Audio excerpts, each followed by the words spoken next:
Un homme a décrit avec une précision saisissante les traits du Mahdi, son apparence, son aura, et même sa psychologie, comme si vous le regardiez de vos propres yeux.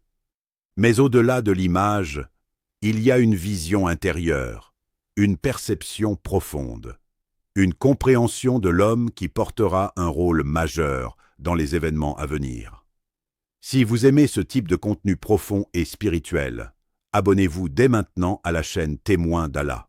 Et si vous vivez en France, en Suisse, en Belgique ou au Canada, votre abonnement est particulièrement important pour faire grandir cette chaîne et toucher davantage de cœurs. L'homme qui a perçu. Ce que les autres ne voient pas. Il existe des êtres qui regardent et d'autres qui voient réellement. La différence est subtile, presque invisible au premier abord, mais elle change toute la manière d'interpréter le monde. Dans les récits et les traditions, certains hommes de connaissance ne se contentent pas de décrire ce qui est visible. Leur regard traverse les surfaces, franchit les apparences et s'attarde là où peu de gens osent s'aventurer, dans la profondeur invisible des êtres.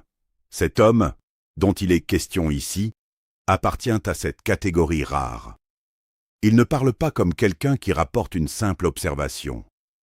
Ses mots ne sont pas le fruit d'une analyse froide ou d'un jugement rapide. Au contraire, ils semblent venir d'une compréhension intime, presque intuitive, comme si ce qu'il décrit lui était révélé dans une clarté intérieure particulière. Lorsqu'il évoque ce qu'il a perçu, il ne commence pas par les traits physiques habituels. Il ne décrit pas une silhouette, une taille ou une simple expression du visage. Non, il parle d'abord de quelque chose de plus profond, quelque chose que peu de gens savent même reconnaître. Il parle d'une présence, et cette présence, selon lui, ne se limite pas à un corps. Elle se manifeste comme une énergie subtile, une impression silencieuse qui précède même la parole. Avant même que cet homme ne dise un mot, quelque chose en lui impose le respect. Non pas un respect forcé, mais un respect naturel, presque instinctif. C'est comme si les âmes reconnaissaient quelque chose d'authentique en lui. Ce n'est pas seulement ce qu'il fait, mais ce qu'il dégage. Et ce qui est encore plus remarquable, c'est la manière dont cet homme perçoit cette dimension. Il ne la décrit pas comme une idée abstraite. Il la raconte comme une réalité tangible, presque visible. Pour lui, cet homme n'est pas seulement un individu parmi d'autres. Il est porteur d'une lumière intérieure, une clarté qui ne se voit pas avec les yeux du corps, mais qui se ressent profondément avec le cœur. Cette lumière ne brille pas de manière éclatante ou spectaculaire. Elle est subtile, mais constante. Elle attire sans imposer. Elle influence sans forcer. Et c'est précisément ce type de lumière qui marque les esprits de manière durable. Dans sa description, il insiste sur un point essentiel. Cet homme ne laisse pas seulement une impression visuelle. Il laisse une empreinte intérieure. Quand on le rencontre, on ne se souvient pas uniquement de son visage. On se souvient de ce que l'on a ressenti en sa présence. Une paix étrange, une certitude silencieuse, parfois même une remise en question intérieure. Et cette empreinte, selon ce qu'il explique, reste bien après que la rencontre soit terminée. Ce n'est pas une simple interaction sociale, c'est une expérience intérieure. Il y a des gens que l'on oublie rapidement après les avoir vus. Leurs paroles s'effacent, leur image disparaît. Mais il y a d'autres personnes qui laissent une trace invisible, mais persistante. Et cet homme appartient clairement à cette seconde catégorie. Ce qui rend cette perception encore plus fascinante, c'est la manière dont elle influence la lecture de son apparence. Car une fois que l'on comprend la profondeur de ce qu'il dégage, son apparence ne peut plus être perçue de manière superficielle. Son visage, ses expressions, sa posture, tout prend une autre signification. Chaque détail devient porteur de sens. Ce regard qu'il décrit n'est pas un regard ordinaire. C'est un regard qui semble percevoir au-delà de ce que les autres voient. Un regard qui ne s'arrête pas à l'apparence, mais qui traverse jusqu'à l'essence. Et c'est peut-être là le point le plus important. Cet homme ne voit pas seulement les autres, il les comprend. Comprendre quelqu'un, Ce n'est pas seulement analyser ses paroles ou ses actions, c'est percevoir ses intentions, ses émotions cachées, ses doutes, et parfois même ses blessures. Et selon cette description, cet homme possède cette capacité rare. Il ne réagit pas seulement à ce qu'il voit, il ressent ce qu'il y a derrière. C'est cette profondeur qui le distingue. Et c'est aussi cette profondeur qui donne toute sa valeur à ce que cet homme perçoit du Mahdi. Car si quelqu'un capable de voir au-delà de l'apparence décrit une personne avec autant de précision et de profondeur, alors sa parole ne peut être prise à la légère. Elle devient un indice, une clé, une ouverture vers une compréhension plus large. Mais pour saisir pleinement ce qu'il voit, il faut soi-même accepter de regarder autrement, pas avec les yeux, mais avec le cœur. Une apparence simple mais impactante. Il est parfois facile de se laisser tromper par ce que l'on voit en premier. Dans un monde où tout semble valorisé par l'apparence, l'éclat extérieur et la mise en scène, l'idée même de simplicité peut paraître banale, voire insignifiante. Et pourtant, dans cette perception du Mahdi, la simplicité n'est pas une faiblesse. C'est une force silencieuse. Contrairement à ce que l'on pourrait imaginer pour une figure aussi importante, il n'est pas décrit comme quelqu'un qui attire l'attention par des signes extérieurs impressionnants. Il n'y a pas de présence exagérée, ni de posture destinée à dominer ou à impressionner. Au premier regard, il pourrait presque passer inaperçu. Et c'est précisément là que réside la subtilité. Car les véritables grandes figures ne cherchent pas à être remarquées. Elles ne forcent pas le regard des autres. Elles n'ont pas besoin de créer une image artificielle pour exister. Leur présence suffit. Dans cette description, le Mahdi incarne ce paradoxe fascinant. Une apparence simple, presque discrète, mais une profondeur intérieure qui marque immédiatement ceux qui le rencontrent. Ce n'est pas une simplicité vide, c'est une simplicité pleine de sens. Son visage, selon cette perception, ne se contente pas de refléter des traits physiques. Il porte une forme de sérénité, une tranquillité intérieure qui se manifeste à l'extérieur sans effort. Ce type de sérénité ne peut pas être simulé. Elle ne se construit pas avec des mots. Elle vient de quelque chose de plus profond, quelque chose d'ancré dans l'équilibre intérieur. Quand une personne possède cette harmonie, cela se voit. Pas de manière évidente pour tout le monde, mais pour ceux qui sont attentifs, pour ceux qui ressentent plutôt que jugent. Et c'est exactement ce qui rend sa présence particulière. Les gens qui le rencontrent ne restent pas indifférents. Il y a quelque chose qui se produit en eux, une réaction intérieure difficile à expliquer. Certains ressentent une forme de calme immédiat, d'autres perçoivent une autorité naturelle, sans qu'elle soit imposée. D'autres encore ressentent une sorte de vérité, comme si quelque chose en eux venait de reconnaître une réalité oubliée. Ce n'est pas une réaction rationnelle, c'est une réaction intérieure. Et cela ne vient pas de ce qu'il dit ou fait en premier lieu, mais de ce qu'il est. Dans cette vision, l'apparence extérieure devient presque secondaire, car elle n'est que le reflet de quelque chose de bien plus profond. Ce qui est vraiment remarquable, c'est cette idée d'harmonie entre l'intérieur et l'extérieur. Lorsque l'intérieur est pur, stable et aligné, il finit toujours par se manifester à l'extérieur. Le visage devient le miroir de l'âme. Les gestes deviennent le prolongement de l'intention. Et la présence devient le reflet d'un équilibre intérieur. C'est cela qui donne au Mahdi, tel qu'il est décrit ici, cette impression unique. Il ne cherche pas à prouver quoi que ce soit. Il n'a pas besoin d'attirer l'attention. Et pourtant, l'attention vient naturellement à lui. C'est une présence qui ne s'impose pas, mais qui s'impose malgré elle. Et c'est une différence fondamentale. Dans la société actuelle, beaucoup de personnes construisent leur image pour être vues, reconnues, admirées. Mais ici, c'est l'inverse. Rien n'est construit artificiellement. Tout semble authentique. Et cette authenticité crée un impact profond, parce que les êtres humains, consciemment ou non, sont toujours attirés par ce qui est vrai. Pas par ce qui est bruyant, pas par ce qui est exagéré, mais par ce qui est réel. Dans cette perspective, le Mahdi incarne une forme d'élégance intérieure. Une élégance qui ne dépend pas de vêtements luxueux, ni de gestes spectaculaires, ni de discours grandioses. C'est une élégance qui réside dans l'attitude, dans la posture intérieure, dans la cohérence entre ce qui est pensé, ressenti et exprimé. Et c'est cela qui touche profondément.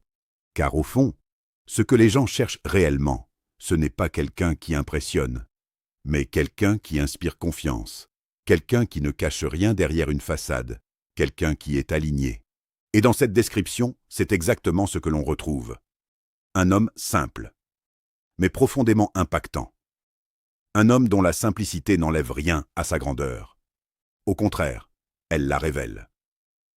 Une psychologie forte et équilibrée.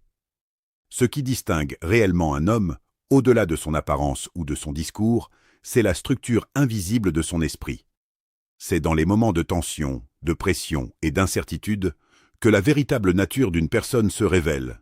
Dans cette perception du Mahdi, ce n'est pas seulement un leader ou une figure visible, c'est avant tout un homme dont la psychologie est profondément maîtrisée. Et cette maîtrise n'est pas le fruit du hasard, elle est le résultat d'un équilibre intérieur rare. Quand on observe ce type de personnalité, on ne voit pas quelqu'un qui agit impulsivement. On ne voit pas quelqu'un qui cède facilement à la colère, à la peur ou à la confusion. Au contraire, on voit une stabilité qui traverse les situations, même les plus complexes. Il y a une forme de calme qui entoure cet homme, un calme qui ne signifie pas l'absence d'émotions, mais leur contrôle.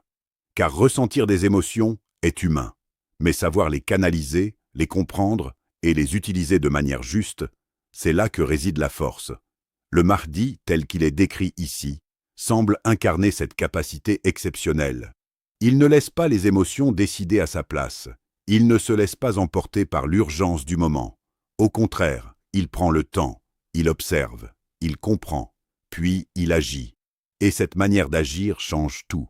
Dans un monde où beaucoup réagissent dans la précipitation, où les décisions sont souvent prises sous pression ou sous l'effet de l'émotion, cet homme se distingue par une approche complètement différente. Il ne cherche pas à répondre rapidement, il cherche à répondre correctement. Et cette nuance est essentielle. Car répondre vite n'est pas toujours synonyme de justesse.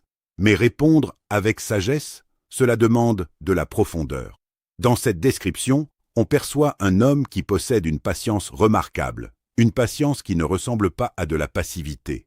Ce n'est pas une attente vide, c'est une patience active, une patience qui observe le bon moment, qui attend la bonne opportunité et qui agit avec précision lorsque le moment est juste.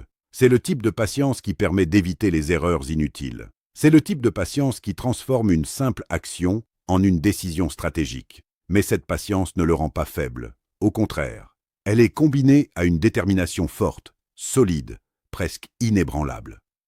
Cela signifie que, lorsqu'il a pris une décision, il avance. Sans hésitation excessive, sans doute paralysant, sans recul inutile. Il est capable de maintenir une ligne de conduite claire, même lorsque les circonstances deviennent difficiles. Et cette combinaison est rare. Beaucoup de personnes sont soit trop impulsives, soit trop hésitantes. Mais ici, on voit un équilibre, une harmonie entre réflexion et action, entre patience et fermeté, entre calme et détermination. C'est cet équilibre qui donne toute sa force à sa psychologie. Un homme déséquilibré peut être influencé facilement. Un homme trop émotif peut être manipulé. Un homme trop rigide peut devenir injuste. Mais un homme équilibré agit avec justesse. Et c'est précisément ce que l'on perçoit ici. Sa psychologie n'est pas dominée par ses envies personnelles. Elle est guidée par quelque chose de plus élevé. Une forme de clarté intérieure qui lui permet de distinguer le bon du mauvais, même dans des situations complexes. C'est pour cela qu'il ne suit pas ses passions. Les passions par nature peuvent fluctuer. Elles peuvent pousser à agir dans l'excès ou dans l'erreur. Mais ici, cet homme semble avoir dépassé cette instabilité. Il agit avec une ligne directrice claire, une orientation intérieure qui ne dépend pas des circonstances extérieures. Et cela donne une impression de solidité. Les gens qui le rencontrent ressentent cette solidité. Ils sentent qu'il ne vacille pas facilement, qu'il ne change pas d'avis au moindre obstacle, qu'il ne se laisse pas influencer par les pressions externes. Et c'est précisément ce type de stabilité qui inspire confiance. Car dans les périodes de trouble, les gens ne cherchent pas seulement un leader, ils cherchent quelqu'un qui reste stable quand tout vacille autour, quelqu'un qui ne perd pas le contrôle, quelqu'un qui garde une vision claire. Dans cette description, cet homme est précisément ce point d'ancrage, une présence calme, une réflexion profonde, une détermination constante et surtout une maîtrise de soi qui dépasse l'ordinaire. C'est cette psychologie équilibrée qui fait toute la différence. Parce qu'au final, ce n'est pas seulement ce que l'on fait qui compte, mais la manière dont on le fait. Et ici, tout indique une chose. Chaque décision est le fruit d'une sagesse intérieure et non d'une impulsion passagère. L'aura et l'impact sur les autres. Il existe des présences qui passent inaperçues et d'autres qui marquent profondément, même sans chercher à le faire. Certaines personnes entrent dans une pièce et ne changent rien. D'autres, au contraire, modifient l'atmosphère sans dire un mot. Dans cette description du Mahdi, ce qui est le plus frappant, ce n'est pas seulement ce qu'il est, mais ce qu'il provoque chez les autres. Il y a quelque chose d'indéniable dans sa présence, une forme d'aura.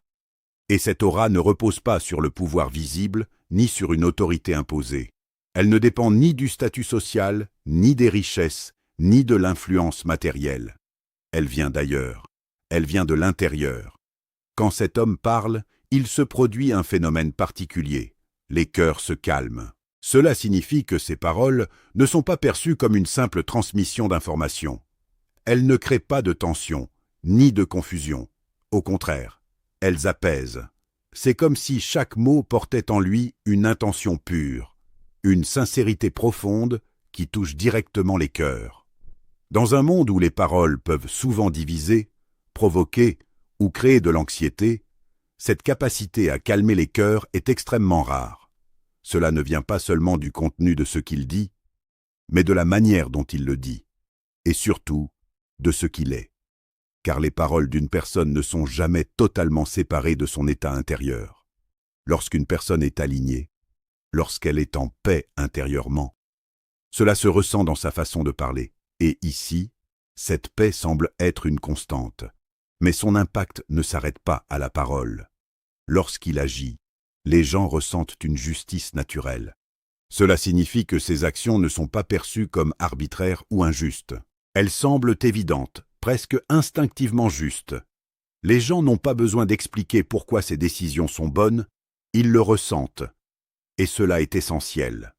Car la véritable justice ne dépend pas seulement des règles écrites, mais aussi de la manière dont elle est appliquée. Un homme peut connaître les lois, mais ne pas être juste. Un autre peut ne pas être parfait, mais agir avec justice. Et ici, il semble que ses actions soient en parfaite harmonie avec un sens profond de la justice.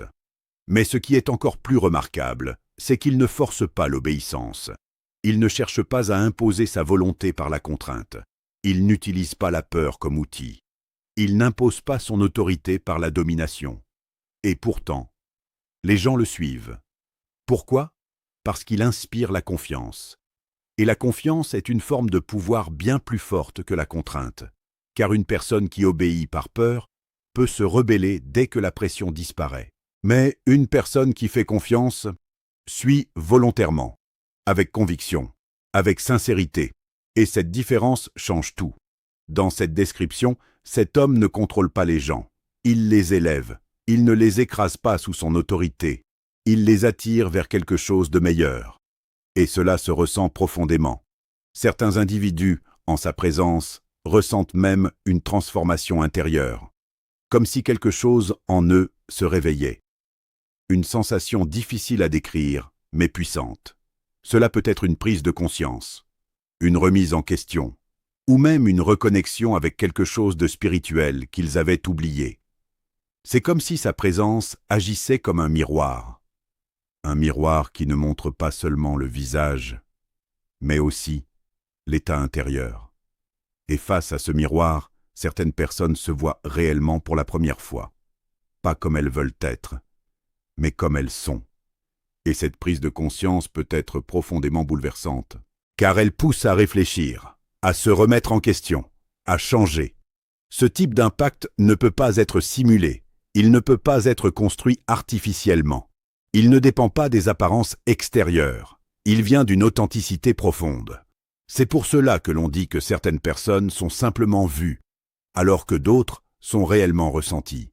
Et dans ce cas précis, cet homme appartient clairement à cette seconde catégorie. On ne se contente pas de le regarder. On le ressent. On ressent son calme, sa justesse, sa présence, et surtout, l'effet qu'il a sur nous. Car au final, ce n'est pas seulement lui que l'on observe, mais ce qu'il révèle en nous. Une image qui dépasse le physique. À ce stade de la réflexion, il devient évident que réduire cette description à une simple question d'apparence serait passer à côté de l'essentiel. Ce qui est présenté ici ne relève pas d'un portrait classique, ni d'une simple observation visuelle. Nous sommes face à quelque chose de bien plus profond, une perception globale de l'être dans toutes ses dimensions. Car au fond, ce que cet homme décrit n'est pas un visage, mais une réalité intérieure. Et cette réalité intérieure transforme complètement la manière dont on perçoit l'image du Mahdi. Lorsqu'on parle d'image mentale, il ne s'agit pas de ce que l'on voit avec les yeux, mais de ce que l'on comprend avec l'esprit. Dans cette vision, le Mahdi est perçu comme quelqu'un d'aligné avec la vérité. Cela signifie qu'il ne vit pas dans la contradiction intérieure, ni dans le doute permanent. Il existe une cohérence entre ce qu'il pense, ce qu'il ressent et ce qu'il fait. Et cette cohérence est rare. Dans la majorité des êtres humains, il existe souvent un décalage. On peut penser une chose, ressentir autre chose et agir différemment encore. Mais ici, cette dissonance semble absente, ce qui donne une impression de clarté, une clarté intérieure qui se reflète naturellement à l'extérieur. Son image psychologique, quant à elle, renforce encore cette perception. Il est décrit comme un leader, mais pas n'importe quel type de leader. Il ne s'agit pas d'un dirigeant qui impose par la force ou par le contrôle. C'est un leader juste, un leader patient, un leader sage. Et ces trois qualités, combinées, créent une forme d'équilibre exceptionnel. La justice sans patience peut devenir dure. La patience sans justice peut devenir faiblesse. La sagesse sans action peut rester théorique. Mais ici, ces qualités semblent fonctionner ensemble, dans une harmonie parfaite. Cela signifie que ces décisions ne sont pas prises à la légère. Elles sont réfléchies. Elles tiennent compte des situations, des personnes et des conséquences. Un tel profil inspire naturellement le respect, car les gens reconnaissent instinctivement lorsqu'un individu agit avec intégrité, et cette intégrité devient un repère. Mais au-delà de l'aspect mental et psychologique, il y a quelque chose d'encore plus profond, la dimension spirituelle. Dans cette description, le Mahdi n'est pas simplement un homme avec des qualités humaines remarquables. Il est présenté comme quelqu'un de connecté à une mission qui dépasse sa propre personne. Cela change tout, car cela signifie que ses actions ne sont pas uniquement motivées par des intérêts personnels, ni par le désir de pouvoir ou de reconnaissance. Elles semblent être guidées par une vision plus large, une direction qui dépasse les limites individuelles. Et cela donne une toute autre portée à ses décisions. Chaque choix prend une dimension plus grande. Chaque action devient significative. Chaque mouvement semble s'inscrire dans un cadre global. C'est cette connexion qui donne une profondeur particulière à son existence. Il ne vit pas seulement pour lui-même. Il agit pour quelque chose de plus grand. Et cette perception crée une forme de respect naturel chez ceux qui l'observent ou le suivent. Car les êtres humains sont instinctivement attirés par les personnes qui portent un sens, une direction, une vision claire. Dans un monde souvent marqué par l'incertitude, voir quelqu'un qui semble aligné avec une mission supérieure est profondément rassurant. Cela donne une sensation de stabilité, une impression que les choses sont à leur place. Mais la véritable leçon ici ne réside pas uniquement dans la description de ce personnage. Elle réside dans la compréhension que cette image dépasse largement le physique. Ce que cet homme perçoit, ce qu'il décrit et ce qu'il transmet ne peut pas être enfermé dans une simple image extérieure. C'est une vision globale, une vision qui englobe l'esprit, le cœur et l'âme.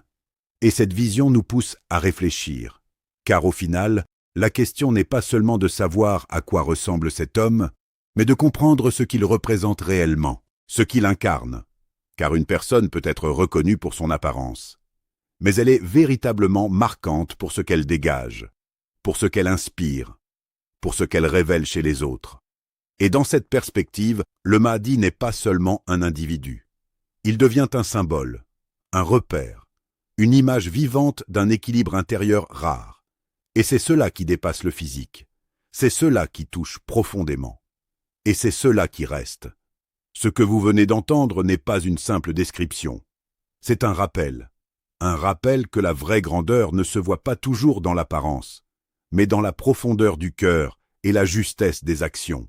Le Mahdi, tel qu'il est perçu ici, représente un modèle, un homme équilibré, guidé et profondément ancré dans la vérité. Et peut-être que le plus important, ce n'est pas de se demander à quoi il ressemble, mais plutôt, sommes-nous prêts à reconnaître la vérité lorsqu'elle se présentera à nous? Que Dieu nous guide tous vers la lumière et la sincérité.